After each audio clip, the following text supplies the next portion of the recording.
Un conseil, madame, un conseil, monsieur, mangez. Y'en a qui prennent un petit coup, moi je mange. Y a-t-il un pilote dans l'assiette? Y'en a qui lèchent les vitrines, moi je mange. Anne, bonjour. Bonjour ma chère Charlotte. Aujourd'hui, on va parler d'une épice que tout le monde connaît bien, la cannelle. Oui, la cannelle qui fait pas l'unanimité d'ailleurs. Ah, alors on a justement une chronique pour les convaincre que c'est un épice absolument hors pair. Alors d'où vient la cannelle pour commencer? Alors, la cannelle, elle vient d'un arbre qui est un petit arbre de la famille du laurier qui s'appelle le cannelier.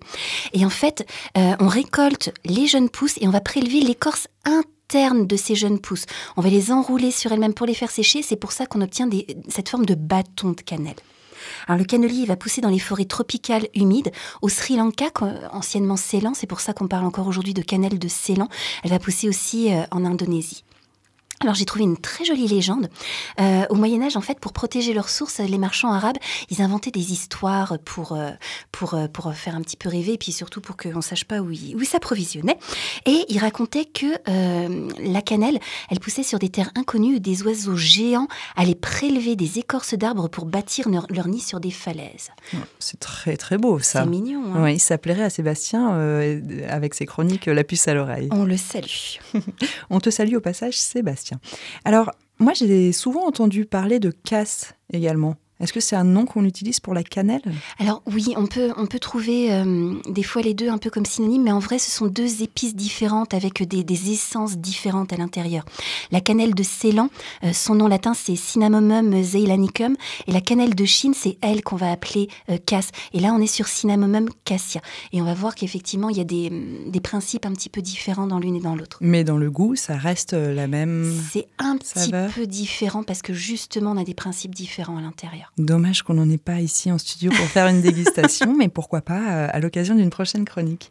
Peut-être on peut faire un point sur les super pouvoirs. Tu sais, à chaque fois, à chaque chronique, on fait un peu le point. Mais évidemment. Hein, alors, qu'est-ce qu'elle nous réserve, cette cannelle? Alors, la cannelle, elle a des vertus digestives, comme beaucoup d'épices. Elle est aussi connue pour ses propriétés antiseptiques et antiputrides. Et en Égypte, elle servait à l'embaumement des corps, des momies, etc. Incroyable. Donc, ça veut dire qu'elle empêche les insectes de venir... Elle empêche la putréfaction, elle empêche l'activité des petites bactéries, des micro-organismes qui... Incroyable. Voilà, qui forment les réactions putrides, notamment. C'est aussi une stimulante des fonctions cardiaques et circulatoires. Elle est légèrement réchauffante. C'est ce qui fait qu'on en entend parler parfois dans la série des aphrodisiaques. Avec le gingembre. Moi, j'ai entendu dire, alors je ne sais pas si c'est un mythe ou une réalité, mais tu vas nous le dire, est-ce que la cannelle régule la glycémie? Voilà, ce que j'avais compris, c'est qu'on pouvait l'ajouter au dessert pour justement stabiliser un peu tout ça et que c'était recommandé aux personnes diabétiques. Alors effectivement, c'est quelque chose qu'on entend parce qu'il y a plusieurs études qui sont allées dans ce sens, mais il y a d'autres études qui contredisent l'information. Donc à l'heure actuelle, c'est à prendre avec du recul parce qu'il n'y a pas encore de preuves formelles. Alors moi, il y a un truc qui m'embête, c'est qu'avant de mettre la cannelle partout, il faut rappeler déjà que le traitement du diabète, ça repose sur une alimentation globalement équilibrée, qui va être riche en fibres, faible en sucre rapide, et qu'on va associer à une activité physique qui va bien mettre notre corps en mouvement. En aucun cas, même si il était avéré que la cannelle avait un effet régulateur sur la glycémie, la cannelle seule pourrait stabiliser le diabète. Voilà. Ce ne serait pas suffisant quoi qu'il arrive. Et moi, je suis vraiment sensible à la question parce que j'ai déjà rencontré des personnes qui mettaient de la cannelle partout après avoir entendu cette information-là. Donc il faut faire attention parce que c'est encore une manière de mentaliser l'alimentation. La cannelle, ça convient pas à tout le monde et pas tout le temps non plus. On a vu, elle est échauffante, etc. En médecine ayurvédique, la médecine traditionnelle indienne, on va la recommander pour certains doshas, certains profils métaboliques, mais sans excès pour le dosha pitta, par exemple, qui comporte déjà beaucoup le principe de chaleur. Voilà, donc il faut faire attention, il ne faut pas prendre tout pour argent comptant, il ne faut pas se lancer tête baissée dans quelque chose, il ne faut pas saisir une information isolément, il faut bien considérer les problématiques dans leur globalité. Quand on entend ce genre d'infos, déjà la première question à se poser, c'est est-ce qu'on aime la cannelle ? Évidemment, c'est sûr que si on n'aime pas la cannelle, mais qu'on en met 2 partout pour réguler tout ça... C'est ça, on se fait pas forcément du bien.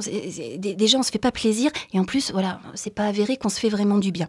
Donc, il faut vérifier comment on se sent quand on en consomme. Est-ce qu'on se sent léger ? Est-ce qu'on sent que ça circule ? Est-ce qu'on sent un échauffement désagréable, un trouble digestif ? Donc, on va vérifier, 1, si on l'aime, 2, si ça passe bien, avec des signes simples. Donc, on s'en remet à nos sensations. Voilà, déjà, c'est la base. Ok.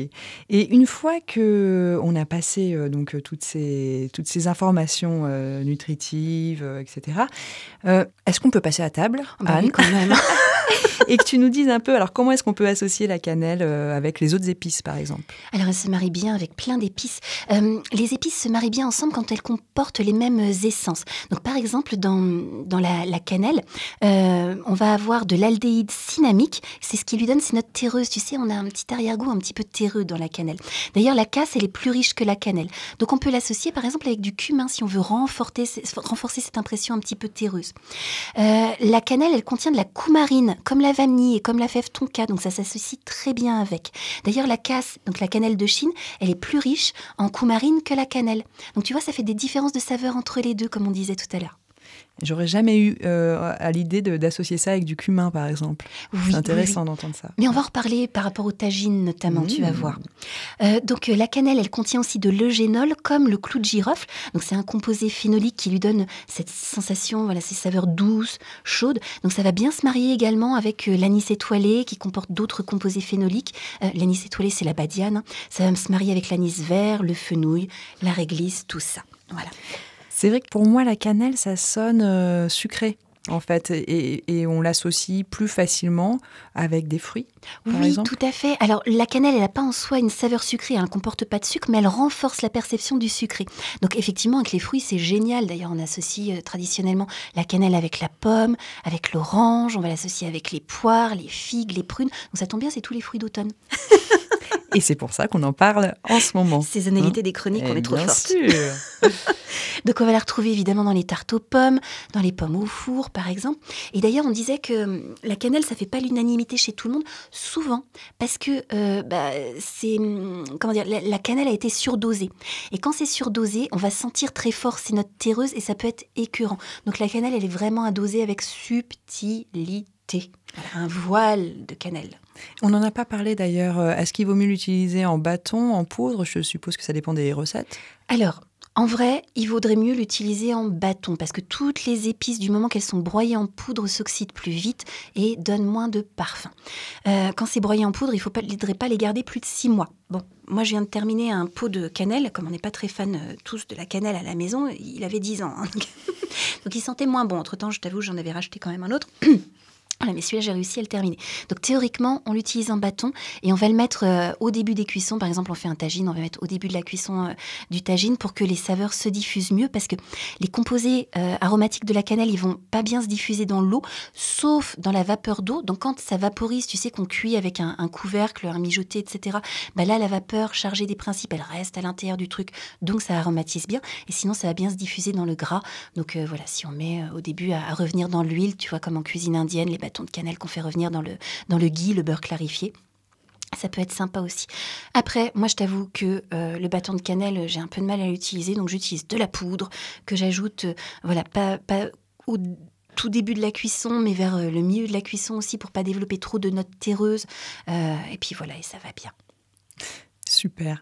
Est-ce que tu aurais d'autres idées de recettes sucrées ? Alors, parce que on est resté sur la pomme, la poire, mais est-ce qu'il n'y a pas des recettes un peu plus gourmandes ? Mais oui, il y a une recette absolument divine là que j'ai retrouvée en repensant à l'association fruits-cannelle. C'est une recette que j'avais trouvée dans un livre de cuisine indienne où on associait des fraises, des bananes cuites dans du lait de coco à la cannelle et à la cardamome. Et c'est de la tuerie, d'une onctuosité, d'un velouté, c'est merveilleux. Alors, et on voyage. Et on voyage, carrément, oui. Alors là, en plus, voilà, il y a le mix fraise, banane, coco, c'est vraiment sublime. Alors, c'est pas la saison des fraises, mais on est impatient. Voilà. Donc, la cannelle, on l'associe avec les fruits d'automne, mais il faut la tester avec les pêches, avec les abricots, avec les cerises, c'est super. Et les cerises, c'est assez traditionnel en Alsace. Ah, mais oui, ça me rappelle, c'est les biscuits de Noël, non? Mais évidemment, les petits biscuits de Noël à la cannelle, bien sûr. Donc ça, c'est un grand classique. On a les spéculoos belges aussi qui associent à la cannelle. Et puis, on entend beaucoup, et puis on goûte beaucoup de pâtisseries nordiques qui sont très à la mode en ce moment, comme les... alors attends, prononcée comme cinnamon rolls. Voilà, les cinnamon rolls. Oui, je vois bien. Hein, c'est une forme d'escargot un peu, voilà. Et justement la cannelle fait le dessin de la spirale. Exactement, donc ce sont les roulés très à bon, la ça, cannelle. c'est très bon, ça. C'est très très bon, surtout. C'est plein de beurre, ça, non? Bah oui, c'est pour ça que c'est bon. Oh, j'adore.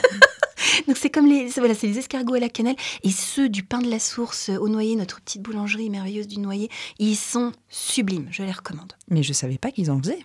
Eh ben si, et ils sont trop fondants. Et d'ailleurs, ils font même des brioches pleines de ces roulés à la cannelle, c'est de la tuerie. Très bien, donc ce sera au programme du menu de demain. Alors cannelle avec, pour les recettes sucrées, et cannelle pour des recettes salées? Mais oui. D'ailleurs, on peut associer cannelle et légumes. Tu mets un peu de cannelle dans une sauce tomate, c'est superbe. Ça la réchauffe, ça arrondit, c'est super bon. Cannelle et aubergine, c'est absolument divin aussi. Donc, on peut faire un tagine d'aubergine avec de la cannelle. Ça peut être magnifique. Et puis, dans le tagine, on peut mettre de la viande. Alors, avec cannelle, avec viande d'agneau, c'est merveilleux. Avec le veau, c'est super aussi. Donc, on peut tester une petite pointe de cannelle dans la blanquette de veau. Et puis traditionnellement, on retrouve la cannelle dans la pastilla marocaine aux pigeons aussi. Donc ça va très bien avec les volailles. La pastilla, c'est un feuilleté en pâte filo, c'est sucré-salé. On va retrouver dedans des amandes, des noisettes, tout ça, ça va merveilleusement avec la cannelle. Étonnant, parce que c'est vrai qu'on n'ose pas trop avec la cannelle de faire des expériences de peur de rater tout le plat. Moi, c'est vrai que la cannelle, pour moi, ça évoque surtout le vin chaud. Mais je sais que c'est pas trop tout ce qui est alcool, etc. C'est pas trop ton rayon. C'est pas trop mon rayon. C'est vrai que j'apprécie pas énormément. C'est quand même super bon. J'adorerais adorer. Mais c'est pas grave parce que pour les personnes qui apprécient pas, alors quand on apprécie l'alcool, vin chaud avec une épicurienne modération, c'est parfait. Et quand on n'aime pas l'alcool ou quand on l'apprécie pas ou quand on peut pas en boire, on peut faire un jus de pomme chaud à la cannelle. Et là, on va utiliser nos bâtons de cannelle qu'on va porter à frémissement dans le jus de pomme, à couvert avec un petit peu de gingembre aussi, voilà, et puis de la badiane, et puis on va laisser frémir ça, et puis infuser 10 minutes, et puis voilà, on boit son petit jus de pomme chaud à la cannelle et on profite des propriétés. Sans sucre ajouté. Le jus de pomme, c'est déjà suffisamment sucré. Suffisant. Après, si c'est pas sucré à notre goût, si c'est le bidouillon, là, le jus de pomme avec les petites pommes pas mûres, pourquoi pas rajouter un peu de sucre, un peu de miel, que ce soit toujours à notre goût, évidemment. Délicieux. Merci beaucoup, Anne, pour cette chronique de saison. La cannelle aux couleurs des arbres en ce moment. Et puis on se retrouve la semaine prochaine pour parler toujours d'un aliment bien de saison, la châtaigne. Oh que oui, que c'est bon la châtaigne. À la semaine prochaine. Merci Anne.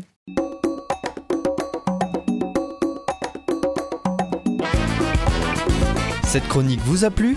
Alors participez-y en posant vos questions à Anne-Claude à l'adresse contact@radioalto.info.